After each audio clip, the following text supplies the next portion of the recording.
আসসালামু আলাইকুম। পাকিস্তান প্রিমিয়ার লিগে এখন বিশ্বের যত নামকরা ক্রিকেটার বলেন সবাই ঝুঁকে পড়তেছে ইন্ডিয়ান প্রিমিয়ার লিগ ছেড়ে। এখন ফাফ ডু প্লেসিস আছে সাউথ আফ্রিকান ক্যাপ্টেন যিনি কিনা ইন্ডিয়ান প্রিমিয়ার লিগে দীর্ঘদিন ধরে খেলেছেন, চেন্নাই সুপার কিংসে খেলেছেন। মহেন্দ্র সিং ধোনির সাব ক্যাপ্টেন হিসেবে কিন্তু তিনি ছিলেন দীর্ঘদিন ধরে। তারপরে রয়্যাল চ্যালেঞ্জার্স ব্যাঙ্গালোরে আসলেন, রয়্যাল চ্যালেঞ্জার্স ব্যাঙ্গালোরে তিনি খেলতে থাকলেন।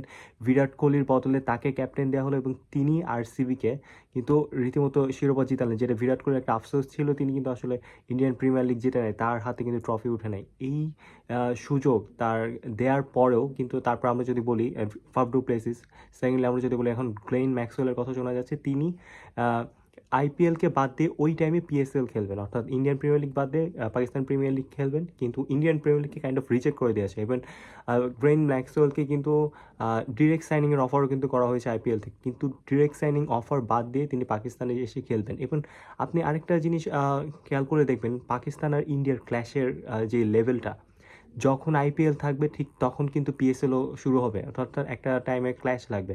বিশ্বের যত নামকরা প্লেয়াররা আছে হয় আইপিএল নইলে পিএসএল।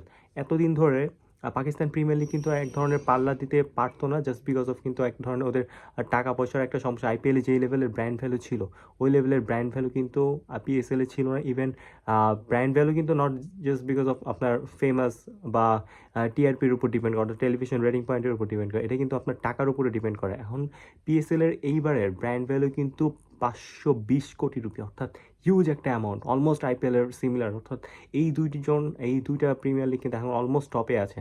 এর আগে কিন্তু আইপিএলের পরে ছিল IL T20, অর্থাৎ দুবাইয়ে যে খেলাটা হয়, যেখানে Shakib Al Hasan last time final খেললো। ইভেন আমাদের তাসকিন আহমেদও কিন্তু ছিল। কিন্তু এখন কিন্তু আইপিএল ও পিএসএল একদম টপ নচ দুইটা ফ্র্যাঞ্চাইজি হয়ে গেছে এবং এইটার উপর মানুষ অধিক বেশি ঝুঁকছে। এবং এই দুইটা সব থেকে বেশি আলোচনার কেন্দ্রবিন্দু এবং সব থেকে বেশি পপুলার, কারণ ভারতের কিন্তু অনেক বড় একটা একটু দর্শক আছে এবং পাকিস্তানের বড় একটা দর্শক আছে, এবং মাঝখানে পড়ছে বাংলাদেশ, অর্থাৎ বাংলাদেশ আইপিএলও দেখে, ইভেন বাংলাদেশ পিএসএলও দেখে। তো এই ক্ষেত্রে বলা যায় যে পৃথিবীর প্রায় 50%-এরও বেশি, মোর দ্যান 75% দর্শক কিন্তু এই ইন্ডিয়া, বাংলাদেশ, পাকিস্তান, অর্থাৎ সাউথ এশিয়ান যদি কন্টেন্ট আপনি কম্পেয়ার করেন, পৃথিবীর 95% দর্শক কিন্তু এই এশিয়ার মধ্যেই। আপনি দেখেন অস্ট্রেলিয়া বা নিউজিল্যান্ডে কিন্তু এত বেশি ক্রিকেট দেখে না, ওয়েস্ট ইন্ডিজের কয়জন মানুষ ক্রিকেট দেখে। কিন্তু ওই হিসাব করলে কিন্তু সব থেকে বেশি ক্রিকেটটা দেখা হয় কিন্তু এই এশিয়ার মধ্যে। এশিয়ার জন্য আসলে ক্রিকেটটা বেঁচে আছে এবং এই জন্যই কিন্তু ইন্ডিয়ার সাপোর্টটা এত বেশি। আইসিসির সব থেকে বেশি টাকা নেয় কিন্তু ইন্ডিয়া, জাস্ট বিকজ অফ ইন্ডিয়ার পপুলেশন বেশি, ইন্ডিয়াতে কিন্তু এটা ফেমাস, এটা পপুলার বেশি। ঠিক এইমাত্র এই কারণেই কিন্তু ইন্ডিয়ার এত হ্যারাম দেখায় মানে আইসিসিকে, ইন্ডিয়া যা বলে আইসিসি তাই করে। ঠিক তারই পরিপ্রেক্ষিতে ইন্ডিয়াকে কিন্তু এখন একটা ক্ল্যাশ করতেছে বা ইন্ডিয়াকে রীতিমতো দাঁত ভাঙা জবাব দিতেছে। এবং এই ইস্যুর মধ্যে কিন্তু এই ওয়ার্ল্ড কাপে যে একটা ইস্যু হলো বাংলাদেশকে নিয়ে, পাকিস্তান উল্টা কাউন্টার দিল যে বাংলাদেশকে হয়েছে দেখে ইন্ডিয়ার পাকিস্তানে পাকিস্তান ইন্ডিয়ার সাথে খেলবে না। এই যে একটা ধাক্কা, পরে আবার আইসিসি থেকে কিন্তু বৈঠক করলো বাংলাদেশকে ডেকে নিয়ে এসে। তো সব মিলাই কিন্তু ইন্ডিয়ার কিন্তু ওই একচিটিয়া যেই রাজনীতি বা একচিটিয়া যে আধিপত্য, এটা কিন্তু এখন থেকেই নির্মূল করা হচ্ছে এবং ওইটার কিন্তু শেষ সময় চলে এসেছে। আস্তে আস্তে অন্যান্য দেশও প্রতিবাদ করা শুরু হচ্ছে। 2 দিন পর কিন্তু নেপালও কিন্তু আরও প্রতিবাদ করবে, নেপাল যখন আরও বড় টিম হবে। আপনারা জানেন যে নেপালের রাজনৈতিক অবস্থা কিন্তু ইন্ডিয়ার সাথে খুবই খারাপ।